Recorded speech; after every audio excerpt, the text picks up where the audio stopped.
Pemirsa, Direktorat Jenderal Pengawasan Sumber Daya Kelautan dan Perikanan atau PSDKP, Kementerian Kelautan dan Perikanan berhasil menangkap sebuah kapal berbendera Vietnam yang diduga melakukan pencurian ikan di perairan Natuna Utara, Kepulauan Riau.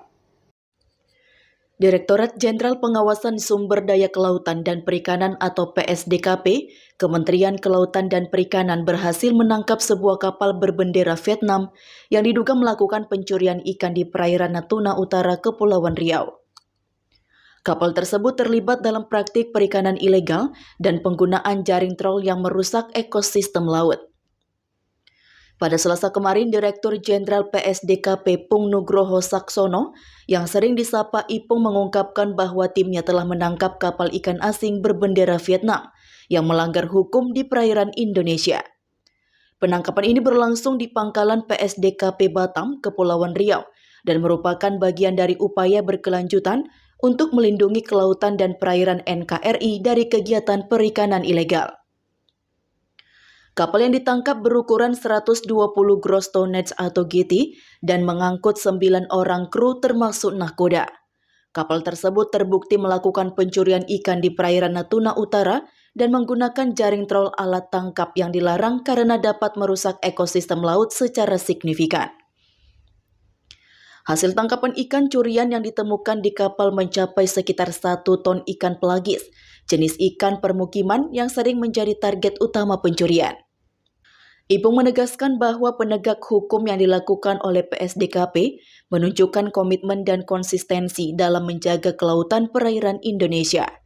Penangkapan ini juga menegaskan bahwa penjaga perbatasan Indonesia bekerja tanpa henti untuk menghadapi tantangan dalam melindungi sumber daya kelautan negara. Selama proses penangkapan, aparat keamanan Vietnam mencoba menghalangi petugas Indonesia dengan meminta agar kapal tersebut dibebaskan.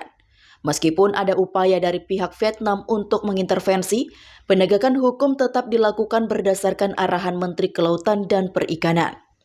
Ipung menyebutkan bahwa kapal tersebut bukan kapal nelayan kecil, melainkan kapal besar yang menggunakan alat tangkap terlarang, sehingga tindakan tegas diperlukan untuk menegakkan hukum.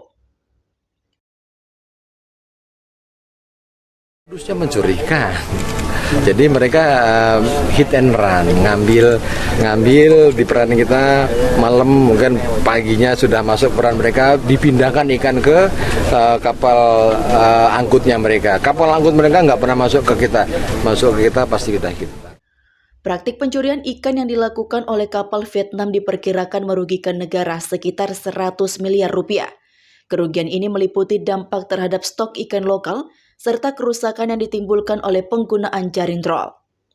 Kapal bersama kru dan hasil tangkapan kemudian dibawa ke pangkalan PSDP Batam untuk diperiksa dan dibuatkan berita acara pemeriksaan atau BAP.